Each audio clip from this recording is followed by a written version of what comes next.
Oremos. Nuestro Padre y nuestro Dios, te damos gracias por el gran privilegio que nos concedes de venir a este lugar y con libertad abrir tu santa palabra para escuchar tu voz. Pedimos, Padre, la conducción de tu Espíritu Santo. Danos claridad de pensamiento y danos corazones dispuestos para recibir la semilla de la verdad. Te damos gracias por escuchar nuestra oración, porque te lo pedimos en el nombre de Jesús. Amén. Vamos a comenzar nuestro estudio hoy leyendo del Evangelio según San Mateo, el capítulo 24 y los versículos 23 y 24. En este capítulo tenemos las señales de la segunda venida del Señor Jesucristo. Y quiero que noten específicamente una señal que vamos a estudiar en detalle esta noche. Dice allí en Mateo 24, 23, entonces, si alguno os dijere, mirad, aquí está el Cristo, o mirad, allí está, no lo creáis, porque se levantarán falsos cristos y falsos profetas, y harán grandes señales y prodigios, de tal manera que engañarán, si fuere posible, aún a los escogidos. En el versículo 24 encontramos que una de las señales de los últimos días es que se van a levantar falsos profetas que van a hacer señales y milagros para engañar, si fuere posible, aún a los escogidos de Dios. Así que surge la pregunta, ¿cómo podemos nosotros distinguir entre un profeta verdadero y un profeta falso? ¿Cómo podemos saber si un profeta es llamado de Dios o si un profeta habla de sí mismo o aún habla en nombre de Satanás? En nuestro tema de hoy vamos a estudiar algunas evidencias de un verdadero profeta. Es decir, cómo distinguir a un profeta falso de uno verdadero. Tengo aquí 10 características que quiero cubrir. No sé si alcancemos a estudiarlas todas, pero vamos a hacer lo posible por cubrirlas. La primera característica de un verdadero profeta se halla en el libro de Isaías, el capítulo 8 y el versículo 20. Isaías 8 y el versículo 20. Y quiero leer el versículo 19 para captar el contexto. Dice en el versículo 19, y si os dijeren, preguntad a los encantadores y a los adivinos, que susurran hablando, responded, ¿no consultará el pueblo a su Dios? ¿Consultará a los muertos por los vivos? Y luego dice en el versículo 20, a la ley y al testimonio, si no dijeren conforme a esto, es porque no les ha amanecido. Es decir, un profeta para ser verdadero tiene que hablar en armonía con la ley y el testimonio. Ahora necesito explicarles el significado de la palabra ley y de la palabra testimonio. La palabra ley aquí se refiere a los escritos de Moisés, los 5 libros de Moisés. Mientras que la palabra testimonio se refiere a los escritos de los profetas, como por ejemplo Isaías, que está escribiendo aquí. Ya hemos estudiado que el testimonio de Jesucristo es el espíritu de profecía. Lo que está diciendo Isaías es que un profeta tiene que hablar en armonía con los escritos de Moisés y con los escritos proféticos que existían hasta ese momento. Claro, nosotros tenemos a otros profetas después de Isaías y tenemos también el Nuevo Testamento. Pero en los días de Isaías, él estaba diciendo que un profeta tiene que hablar en armonía con los escritos de Moisés y con los escritos de los profetas que habían profetizado hasta ese momento. Quiero que noten también conmigo Primera de Corintios, el capítulo 14 y los versículos 32 y 33. Primera de Corintios, el capítulo 14 y el versículo 32 y 33. Y vamos a leer nada más el 32 por ahorrar un poco de tiempo. Dice aquí en el versículo 32, y los espíritus de los profetas están sujetos a los profetas. Es decir, un profeta, para ser verdadero, tiene que hablar en armonía con lo que escribieron y enseñaron otros profetas. Eso es lo que quiere decir aquí: los espíritus de los profetas están sujetos a los profetas que escribieron anteriormente. Quiero leer un pasaje más que está relacionado con el pasaje con que comenzamos nuestro estudio de hoy. Deuteronomio, el capítulo 13 y los versículos 1 hasta el versículo 5. Mis queridos amigos, si un profeta se levanta hoy en día y hace señales y prodigios, pero enseña que no necesitamos guardar la santa ley de Dios o no debemos obedecer todo lo que se encuentra en la palabra de Dios, podemos estar seguros de que esa persona es un falso profeta. Noten Deuteronomio 13, 1 al 5, a donde Moisés da las pautas para distinguir a un profeta falso de uno verdadero. Dice aquí: cuando se levantare en medio de ti profeta o soñador de sueños, y te anunciare señal o prodigios, y si se cumpliere la señal o prodigio que él te anunció, diciendo: vamos en pos de dioses ajenos que no conociste, y sirvámosles, no darás oído a las palabras de tal profeta, ni al tal soñador de sueños, porque Jehová vuestro Dios os está probando, para saber si amáis a Jehová vuestro Dios con todo vuestro corazón y con toda vuestra alma. En pos de Jehová vuestro Dios andaréis, a él temeréis, guardaréis sus mandamientos y escucharéis su voz. A él serviréis y a él seguiréis. Tal profeta o soñador de sueños ha de ser muerto, por cuanto aconsejó rebelión contra Jehová vuestro Dios, que te sacó de tierra de Egipto y te rescató de casa de servidumbre, y trató de apartarte del camino por el cual Jehová tu Dios te mandó que anduvieses, y así quitarás el mal de en medio de ti. Un verdadero profeta, en otras palabras, va a enseñar que la gente debe andar en los caminos de Dios, deben temer a Dios, guardar los mandamientos de Dios, escuchar la voz de Dios, servirle y seguirle. Es decir, que un verdadero profeta enseñará al pueblo a obedecer todo lo que está escrito en la santa palabra de Dios. Así que la primera prueba de un verdadero profeta es examinar sus enseñanzas y sus escritos para ver si lo que enseñan está en armonía con lo que han escrito otros profetas anteriores a la ley y el testimonio. Si no hablaren conforme a esto, es porque no les ha amanecido, es decir, no tienen luz. La segunda característica de un verdadero profeta la hallamos en el Evangelio según San Mateo, el capítulo 7, y voy a leer los versículos 15 hasta el versículo 20. San Mateo, el capítulo 7 y el versículo 15. Dice allí: guardaos de los falsos profetas, que vienen a vosotros vestidos de ovejas, pero por dentro son lobos rapaces. Es decir, los falsos profetas vienen disfrazados como verdaderos profetas.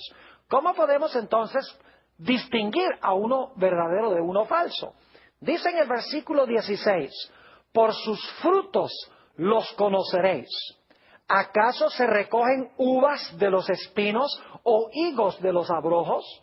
Así todo buen árbol da buenos frutos, pero el árbol malo da frutos malos. No puede el buen árbol dar malos frutos, ni el árbol malo dar frutos buenos. Todo árbol que no da buen fruto es cortado y echado en el fuego. Así que por sus frutos los conoceréis. Ahora, cuando la Biblia habla de frutos, está hablando del fruto del Espíritu Santo. La palabra fruto o frutos se refiere a las diferentes cualidades de Cristo que el Espíritu Santo implanta en el corazón. Ahora, ¿cuáles son algunas de estas características que debe tener un verdadero profeta si es que tiene el fruto del Espíritu?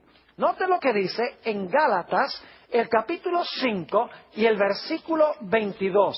Gálatas 5 y el versículo 22 describe el fruto que debe tener un verdadero profeta. Dice allí, nuevamente, Gálatas 5 y el versículo 22, esto: mas el fruto del Espíritu es amor, gozo, paz, paciencia, benignidad, bondad, fe, mansedumbre, templanza. Contra tales cosas no hay ley. Pero los que son de Cristo han crucificado la carne con sus pasiones y deseos. Si vivimos por el Espíritu, andemos también por el Espíritu.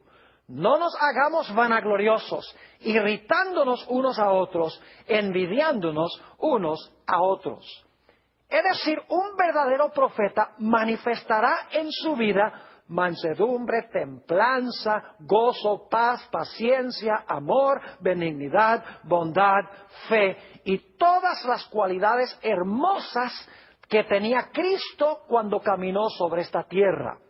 Noten también lo que dice en el Evangelio según San Juan, el capítulo 15 y el versículo 8, sobre el hecho de que los discípulos o seguidores de Jesús, especialmente los profetas, deben producir el fruto del Espíritu de Dios.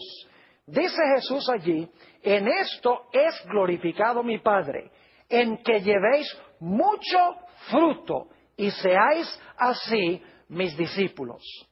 La segunda característica, entonces, es que un verdadero profeta debe manifestar en su carácter el Espíritu de Cristo, todas estas cualidades hermosas del carácter de Jesús. Un profeta que no manifieste estas cualidades, podemos estar seguros de que no es un verdadero profeta, sino que es un falso profeta. Vamos a nuestra tercera característica que distingue a un profeta verdadero de un profeta falso. Vamos en nuestras Biblias a 1 de San Juan, el capítulo 4 y el versículo 1 al 3. 1 de San Juan, el capítulo 4 y el versículo 1 hasta el versículo 3. Dice allí, en el versículo 1, amados, no creáis a todo espíritu, sino probad los espíritus si son de Dios, porque muchos falsos profetas han salido por el mundo. Fíjense que debemos examinar cuidadosamente los espíritus para ver si son de Dios, porque hay muchos falsos profetas que han salido por el mundo.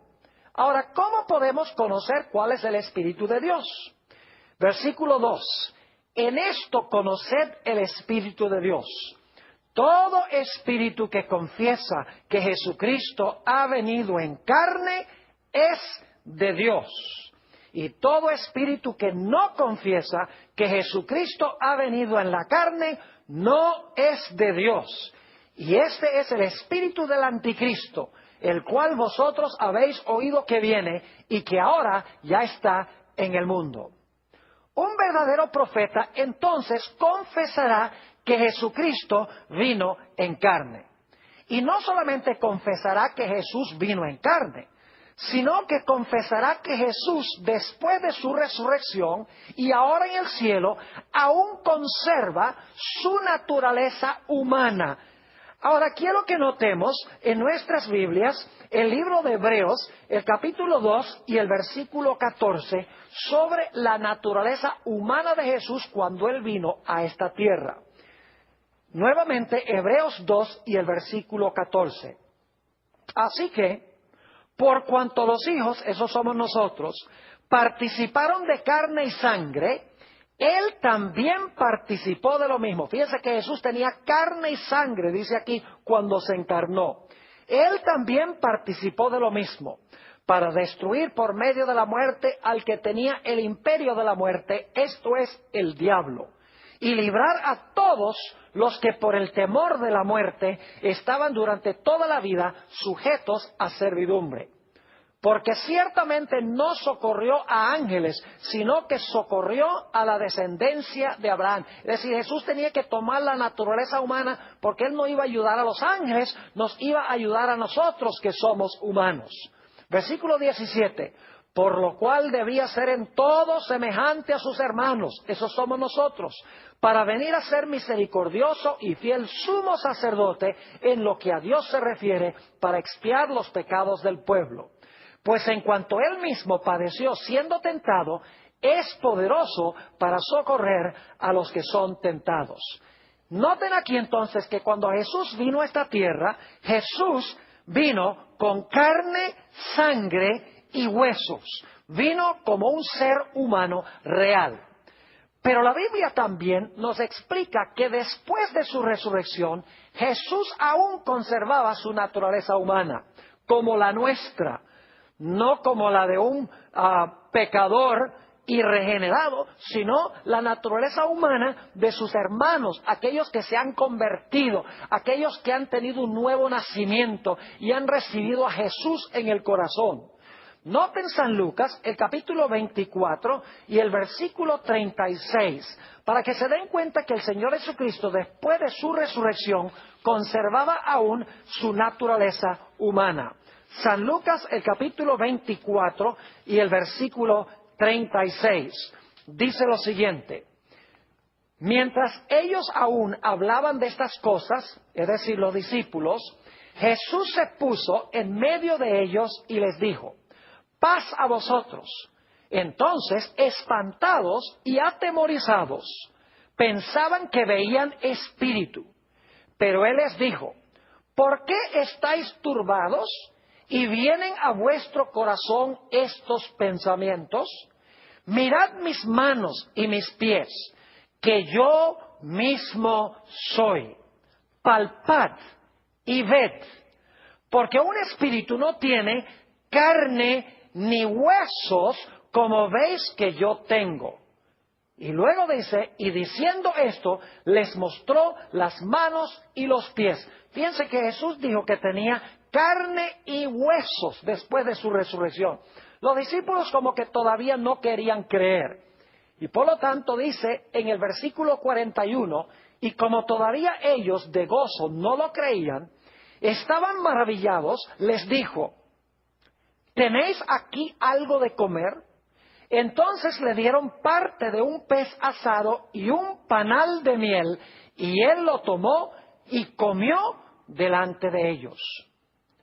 Es decir, que solamente un profeta que enseña que Jesús vino en carne humana real, como la de sus hermanos, con carne y sangre y huesos, y que aún después de su resurrección nos representa como Jesucristo hombre en los atrios celestiales, puede ser un verdadero profeta. Vamos a nuestra cuarta característica de un verdadero profeta. Un profeta, cuando da una predicción en cuanto a un evento futuro, esa predicción se cumplirá al menos que la predicción esté vinculada con algún aspecto condicional. En un momento vamos a hablar más de eso. Vayan conmigo en sus Biblias a Jeremías, el capítulo 28 y el versículo 9.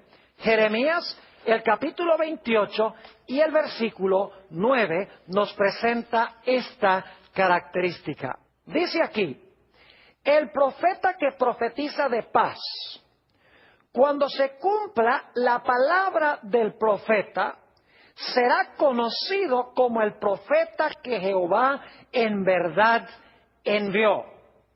¿Qué es lo que dice el texto? Que el profeta que profetiza paz y se cumple la palabra del profeta, entonces la gente puede saber que en verdad Jehová envió a ese profeta. Vayan conmigo también a Deuteronomio, el capítulo 18 y el versículo 22. Deuteronomio, el capítulo 18 y el versículo 22. Y vamos a leer el versículo 21 para captar el contexto. Dice allí lo siguiente: y si dijeres en tu corazón, ¿cómo conoceremos la palabra que Jehová no ha hablado? ¿Cómo podemos saber si un profeta cuando habla, Dios no lo envió para hablar en su nombre? Versículo 22. Si el profeta hablare en nombre de Jehová y no se cumpliere lo que dijo, ni aconteciere, es palabra que Jehová no ha hablado. Con presunción la habló el tal profeta, no tengas temor de él. Es decir, cuando un profeta se levanta y profetiza algo en nombre de Jehová, y lo que profetizó no se cumplió, podemos saber que es un falso profeta. Ahora, debemos reconocer que hay casos a donde Dios da profecías condicionales. Es decir, Él dice que algo va a ocurrir, pero Él pone una condición de que si la gente se arrepiente, entonces lo que Él anunció que iba a suceder no pasa. Tenemos un ejemplo clásico de esto en el libro de Jonás. Dios había dicho que Él iba a destruir la ciudad de Nínive en 40 días. Y la Biblia nos dice que Jonás proclamó este mensaje por todas las calles de la ciudad de Nínive. Después de 40 días, la Biblia nos dice que Dios se arrepintió de destruir la ciudad de Nínive y en lugar de destruirla, la salvó. Y claro, Jonás tenía miedo de que la gente pensara que él era un falso profeta. Pero encontramos que claramente Dios dice, miren, la razón por la cual yo cambié mi acción para con Nínive es porque como ellos cambiaron o ellos se arrepintieron, entonces yo también me arrepentí basado en el arrepentimiento de ellos y no les envié la destrucción anunciada. Es decir, la profecía era condicional. Si la gente cumplía con los requisitos, entonces lo que Dios había anunciado no se iba a realizar. Ahora, debo hacer una aclaración. Y es que hay falsos profetas que pueden predecir aparentemente ciertos eventos que van a ocurrir en el futuro. Por ejemplo, estudiamos en otra serie de temas que he presentado la experiencia de la pitonisa de Endor. Encontramos que el supuesto Samuel, que no era Samuel, sino un espíritu maligno que se disfrazó de Samuel, este supuesto Samuel anunció a través de esta pitonisa de Endor que el siguiente día Saúl, el rey, iba a morir en batalla y que iba a estar en el mismo lugar a donde había ido Samuel. Ahora, ¿cómo sabía la pitonisa de Endor, a través de este espíritu maligno, que Saúl iba a ser muerto el siguiente día? Sencillamente la Biblia nos dice que la razón es que Saúl había entregado su alma al diablo y el diablo podía hacer con él lo que él quería. Un espíritu maligno se había poseído de él y por lo tanto lo que Satanás estaba haciendo a través de este espíritu era decirle a la pitonisa, Saúl va a morir mañana. Lo que no le reveló Satanás es que él tenía planes de matar a Saúl en la batalla el siguiente día. Hay profetas hoy en día que parecen anunciar eventos y en realidad esos eventos suceden. Bueno, no necesariamente significa por eso que ese profeta es de Dios. Porque, como les he mencionado, Satanás tiene mucha experiencia y él puede razonar de causa a efecto y puede aparentemente predecir el futuro. Por esa razón, no podemos tomar esta característica sola. Para probar a un profeta tenemos que analizar todas las características de un verdadero profeta y hay que aplicarlas todas. No es suficiente aplicar una, porque, como les menciono, hay profetas que parecen profetizar eventos futuros y ocurren.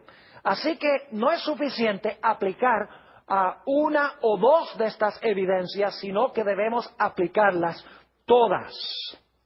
Ahora, quiero que notemos nuestra quinta característica de un verdadero profeta. Un verdadero profeta será siempre humilde. Un verdadero profeta nunca es arrogante. Un verdadero profeta nunca es autosuficiente. Un verdadero profeta nunca quiere que la gente lo mire a él y lo exalte a él. Es decir, un verdadero profeta no se viste con trajes lujosos y anda con automóviles super caros y viven en un palacio.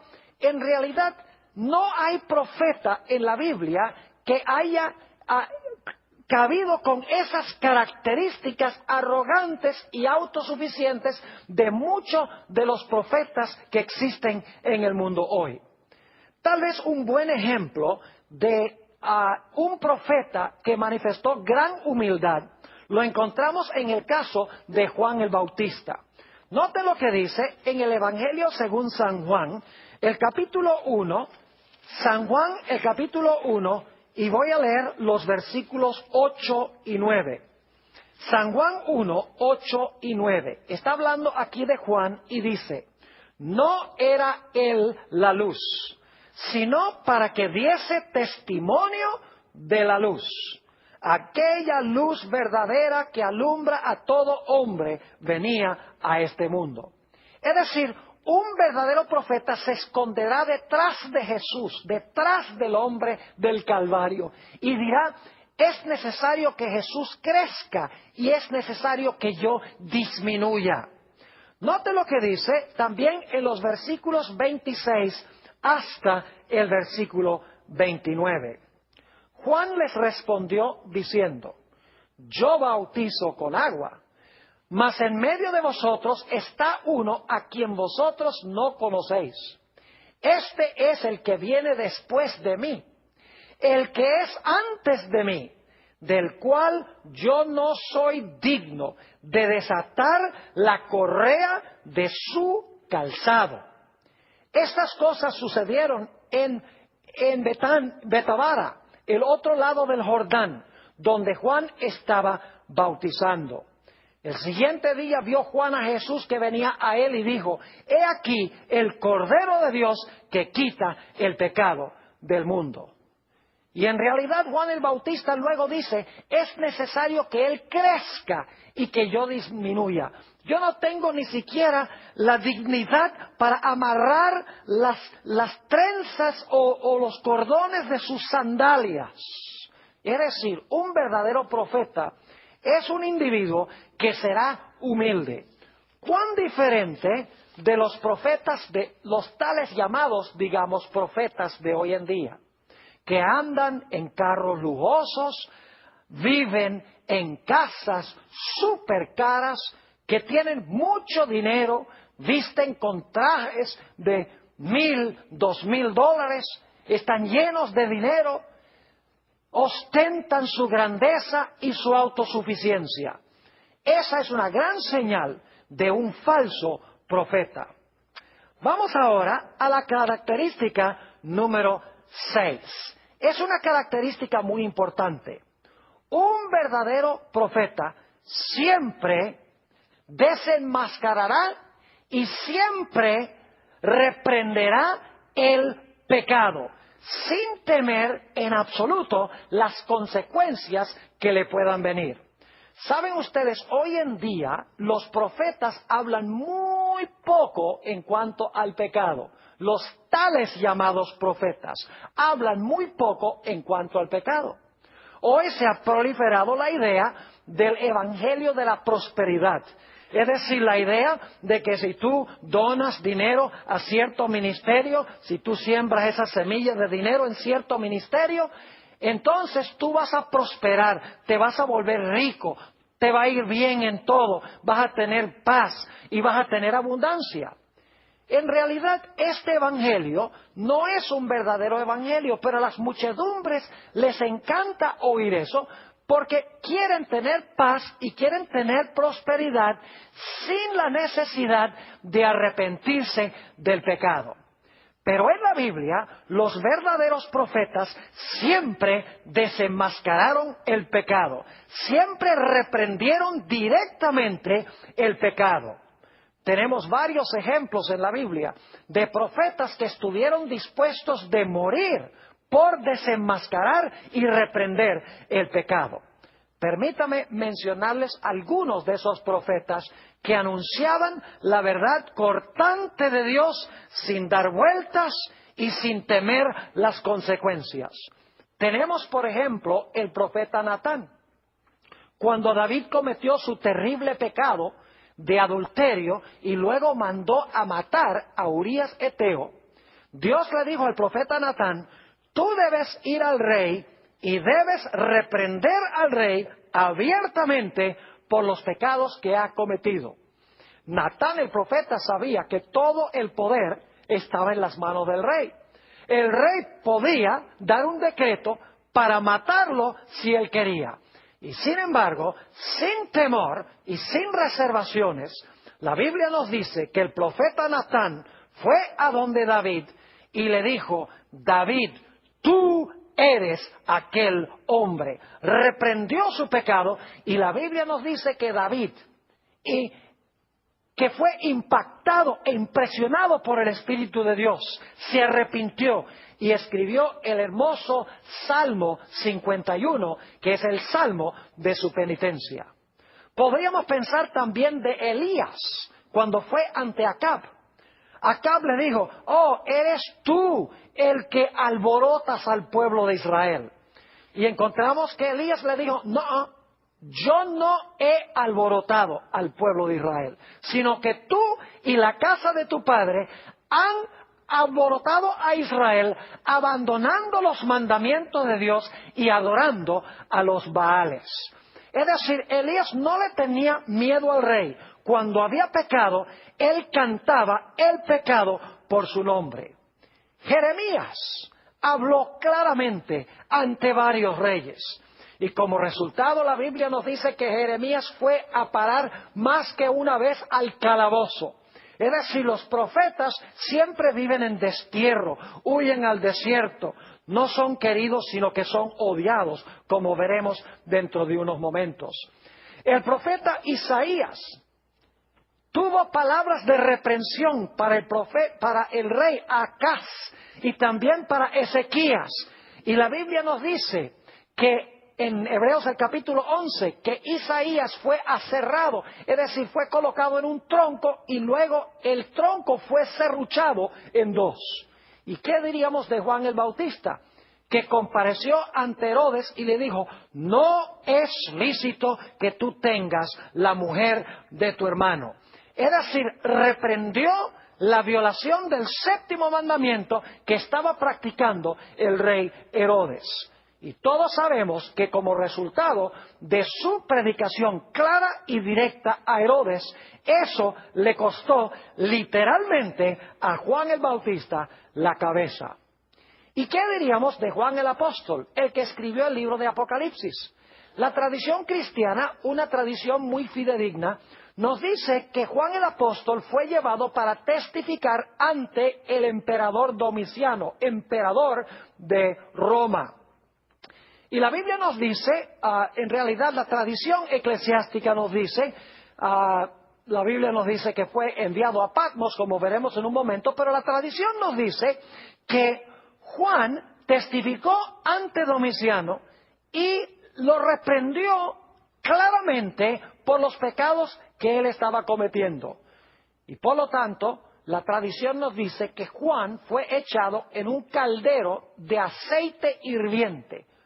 Pero según esta tradición, que es bien fidedigna, bien temprana en la historia de la Iglesia, se realizó el mismo milagro con Juan que con los 3 jóvenes en el horno de fuego.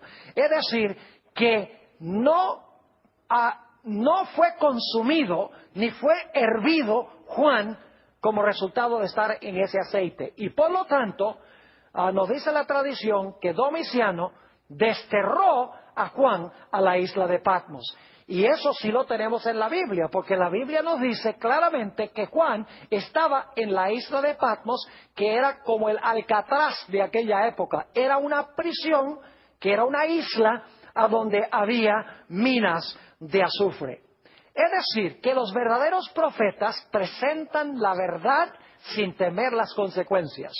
Podríamos hablar de otros profetas como Daniel, etcétera, pero creo que tenemos suficiente evidencia hasta ahora de que los verdaderos profetas hablan la verdad de Dios, no hablan de prosperidad cuando Dios no ha declarado prosperidad. La característica número 7 que quiero tratar con ustedes es que muchas veces los profetas, cuando reciben visiones y sueños, experimentan ciertos fenómenos fisiológicos. Por ejemplo, a veces los profetas, cuando entran en visión, caen como muertos. Y nos dice en el libro de Daniel que Daniel, cuando estaba en visión, no respiraba. También en Apocalipsis 21, 9 y 10, al igual que en Apocalipsis el capítulo 17, nos dice que Juan y Daniel fueron llevados en visión a lugares lejanos y es como si ellos estaban participando en esos eventos.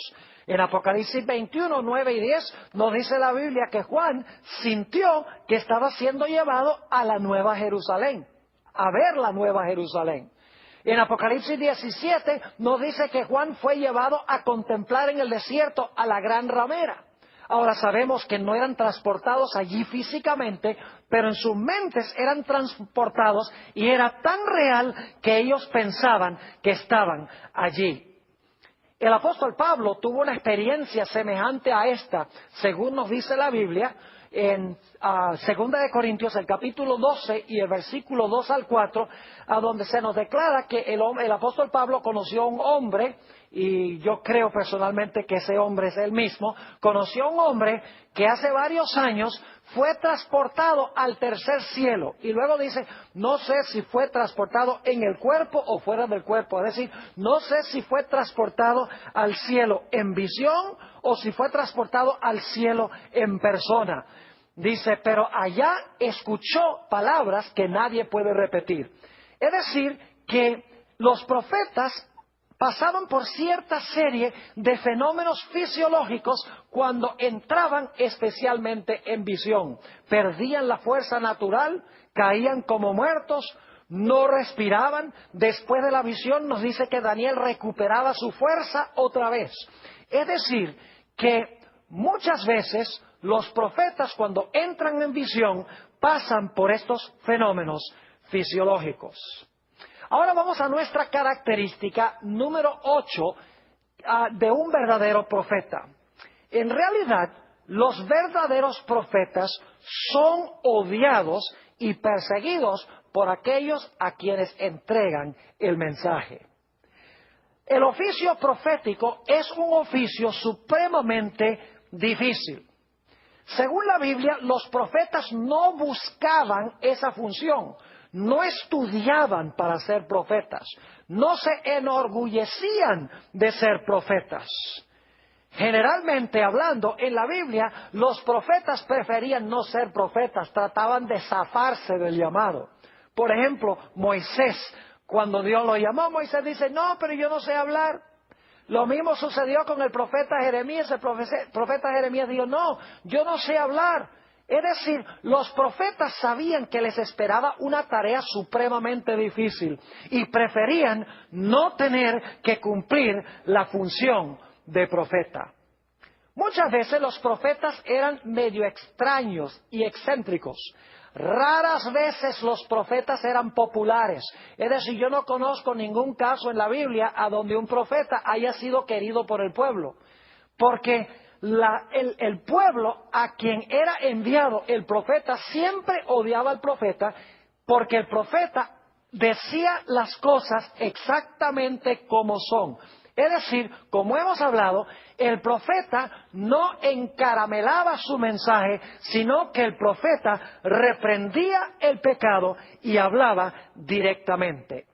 Los verdaderos profetas no buscaban fortuna, ni fama, ni dinero para ellos mismos. Es más, la mayoría de los profetas eran pobres y tenían poca educación.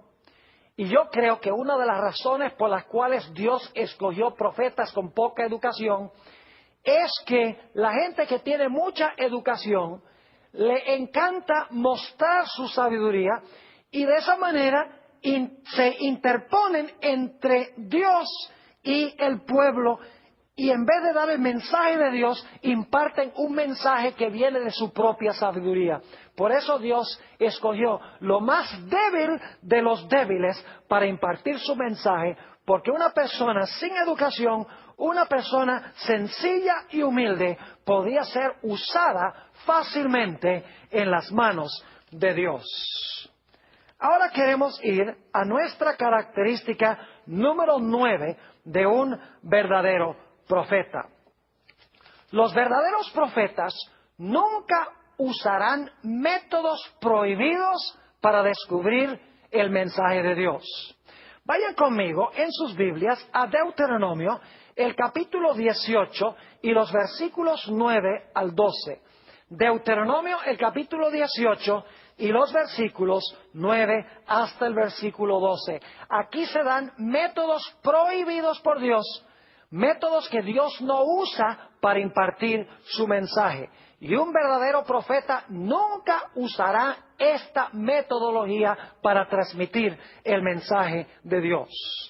Deuteronomio, el capítulo 18 y el versículo 9 dice esto: Cuando entres a la tierra que Jehová tu Dios te da, no aprenderás a hacer según las abominaciones de aquellas naciones.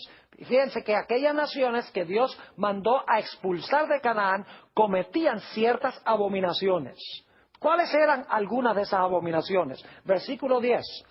No sea hallado en ti quien haga pasar a su hijo o a su hija por el fuego, ni quien practique adivinación, ni agorero, ni sortílego, una persona que echa suertes, ni hechicero, ni encantador, ni adivino, ni mago, ni quien consulte a los muertos. Es decir, no imparte Dios su mensaje a través de un medium espiritista, o el que lee la bola de cristal, o el que lee los naipes, o el que procura determinar el destino en las estrellas. Dios no usa ninguno de estos métodos para transmitir su mensaje a través de un profeta.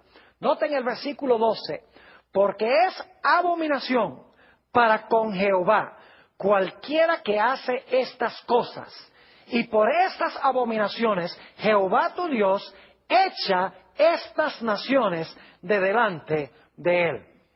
Vamos a leer también un par de versículos del Nuevo Testamento. Apocalipsis, el capítulo 21 y el versículo 8. Apocalipsis, el capítulo 21 y el versículo 8. Dice aquí, hablando de los que van a estar fuera de la santa ciudad: pero los cobardes e incrédulos, los abominables y homicidas, los fornicarios y hechiceros, los idólatras y todos los mentirosos tendrán su parte en el lago que arde con fuego y azufre, que es la muerte segunda. Notaron que una de las descripciones que hay en este versículo menciona hechiceros, los que usan hechicería. Noten también el capítulo 22 y el versículo 15. 22, 15. Mas los perros estarán fuera. Y los hechiceros, fíjense otra vez, y los hechiceros, los fornicarios, los homicidas, los idólatras y todo aquel que ama y hace mentira. Así que fíjense que nuevamente se menciona aquí hechiceros. Mis queridos amigos, Dios prohíbe tratar de descubrir nuestro destino y nuestro futuro yendo a magos, astrólogos, adivinos, médiums, espiritistas, etc. Dios imparte su mensaje a través de profetas sin emplear estos métodos prohibidos. Vamos ahora a nuestra característica número 10 de un verdadero profeta. Dios ha levantado profetas en cada momento crítico y crucial de la historia del planeta Tierra. Podría mencionar las diferentes épocas cuando Dios levantó esta voz profética en medio de un momento vitalmente importante para la raza humana. Voy a mencionar esos momentos históricos crucialmente importantes. Por ejemplo, el primer profeta de la Biblia fue un hombre llamado Enoc. En Judas 14 y 15 nos dice que Enoc profetizó, era el séptimo desde Adán y profetizó. Es decir, Enoc fue profeta. La Biblia nos dice que caminó con Dios y Dios se lo llevó al cielo de entre los vivos.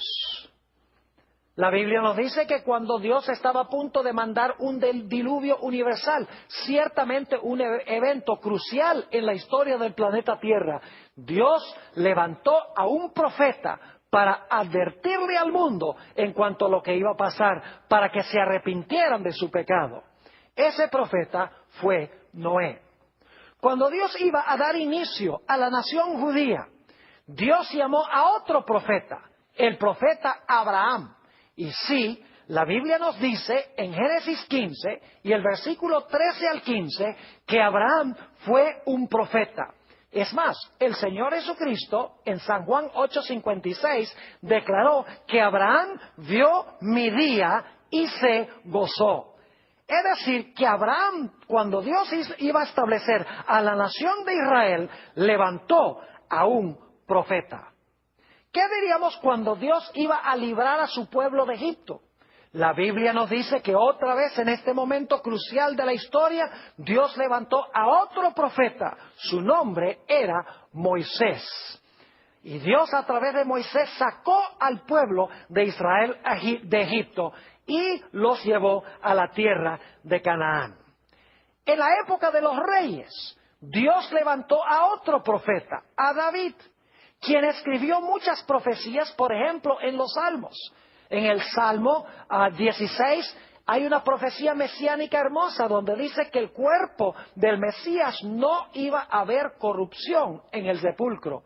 En el Salmo 22 hay otra profecía magnífica de David donde dice, Dios mío, ¿por qué me has desamparado? Solamente para mencionarles dos profecías que encontramos de David. Es decir, cuando comenzó la época de los reyes, Dios levantó a un profeta llamado David. ¿Y qué diríamos del momento cuando el pueblo de Israel iba a ser llevado cautivo a Babilonia? La Biblia nos dice que Dios levantó a Daniel y levantó también a Jeremías inmediatamente antes del cautiverio y a Daniel durante el cautiverio. Eventos muy importantes en la historia de Israel. Dios levantó a Daniel, Dios levantó a Jeremías en estos momentos críticos. Cuando se iba a reconstruir la ciudad de Jerusalén, cuando se iban a reconstruir los muros, la Biblia nos dice que Dios levantó a varios profetas. Levantó a Ageo, levantó a Zacarías, levantó a Zorobabel, levantó a Josué, el sumo sacerdote. Es decir, Dios levantó, cuando el pueblo iba a restablecerse, a una serie de profetas para ayudarles en su obra. Y cuando el Señor Jesucristo iba a venir a este mundo, Dios preparó el camino, levantando también a un profeta. Y todos conocemos a ese profeta como Juan el Bautista.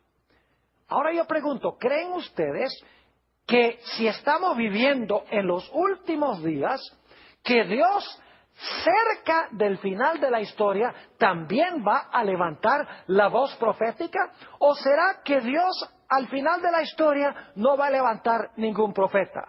Mis queridos amigos, en cada momento crucial de la historia del planeta Tierra, Dios ha levantado un profeta para iluminar a su pueblo de Dios, a su pueblo, para mostrarles la verdad en cuanto a lo que iba a ocurrir. ¿Hemos de esperar que Dios haga menos que esto en los últimos días? La Iglesia Adventista cree que Dios ha levantado en estos últimos días un profeta dentro de la Iglesia. En este momento está muerta, es una profetisa, se llama Elena G. de White. Ella escribió muchos libros sobre muchos diferentes temas. El propósito por el cual Dios la levantó es para preparar a un pueblo en todas las dimensiones para la segunda venida de Jesús. Ella habla de educación, ella habla de la obra médica, ella habla de finanzas, ella habla sobre profecías, eventos del fin.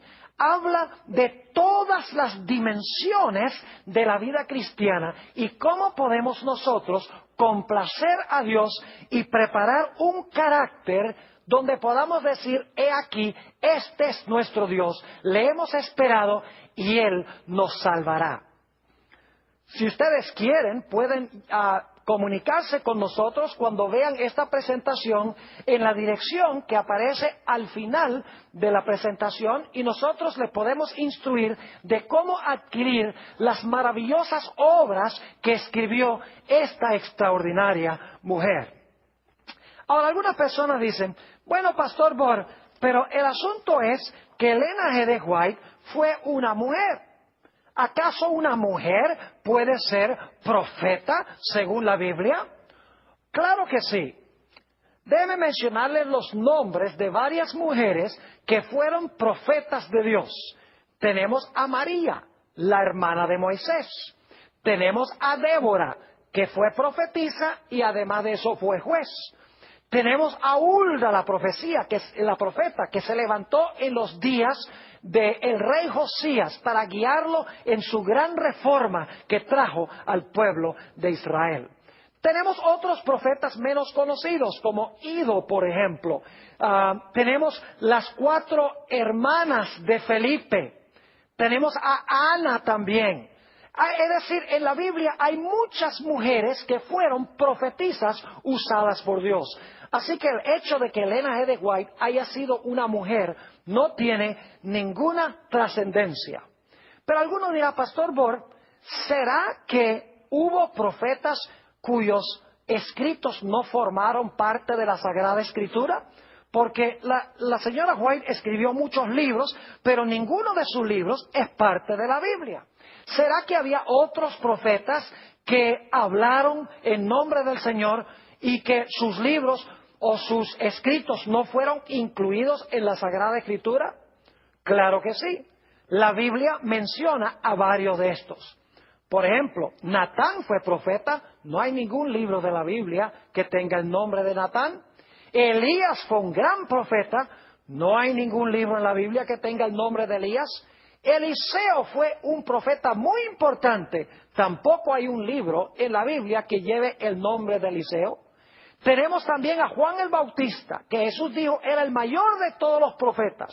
Y sin embargo, no hay ningún libro en la Biblia que lleve el nombre de Juan el Bautista. Podríamos seguir mencionando a Abraham y otros cuyos nombres se mencionan en la Biblia, pero que nunca escribieron un libro que es parte del canon bíblico. Es decir, para que un profeta sea verdadero, no es necesario que haya escrito un libro que se encuentra en la Sagrada Escritura. Quiero concluir leyendo un versículo que encontramos en el libro de los Proverbios, el capítulo 29 y el versículo 18. Proverbios, el capítulo 29 y el versículo 18. Aquí dice lo siguiente: donde no hay visión, el pueblo se disipa. Donde no hay visión, ¿el pueblo qué? El pueblo se disipa. Y debo decirles que en la versión del 60 se traduce un poquito diferente. Dice, sin profecía, el pueblo se desenfrena. En realidad la palabra hebrea significa se escurre, se desparrama, se desune. Es decir, donde no hay visión, el pueblo se desparrama o se desune. Pero luego dice en la última parte del versículo, más el que guarda la ley es bienaventurado.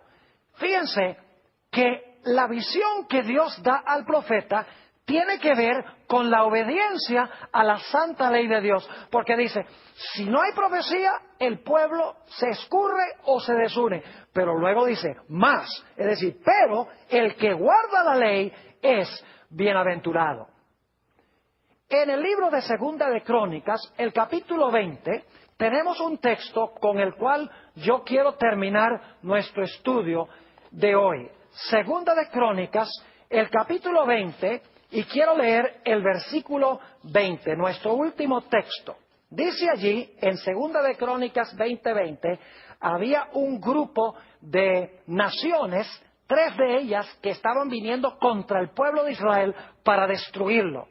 Y Dios le dio una palabra de ánimo al pueblo, y noten lo que Dios les dijo en el versículo 20. Y cuando se levantaron por la mañana, salieron al desierto de Tecoa. Y mientras ellos salían, Josafat, estando en pie, dijo, oídme Judá y moradores de Jerusalén, creed en Jehová vuestro Dios y estaréis seguros. Y ahora escuchen bien, creed a sus profetas y seréis prosperados. Fíjense que Dios dice, cree mis profetas y seréis prosperados. Mis queridos amigos, Dios nos ha dado pautas claras en su palabra para distinguir un profeta verdadero de un profeta falso. Porque Dios quiere levantar profetas en la iglesia que guíen al pueblo de Dios, que unan al pueblo de Dios, que desenmascaren el pecado para que el pueblo se arrepienta, para que forme un carácter en armonía con el carácter de Jesús, de tal manera que cuando Jesús venga, su pueblo estará listo y preparado. Así pasó con Juan el Bautista. Dios lo llamó para aparejar a un pueblo para la primera venida. Así Dios, en estos últimos días, también ha levantado un profeta en la iglesia remanente para preparar a un pueblo para la segunda venida del Señor Jesús.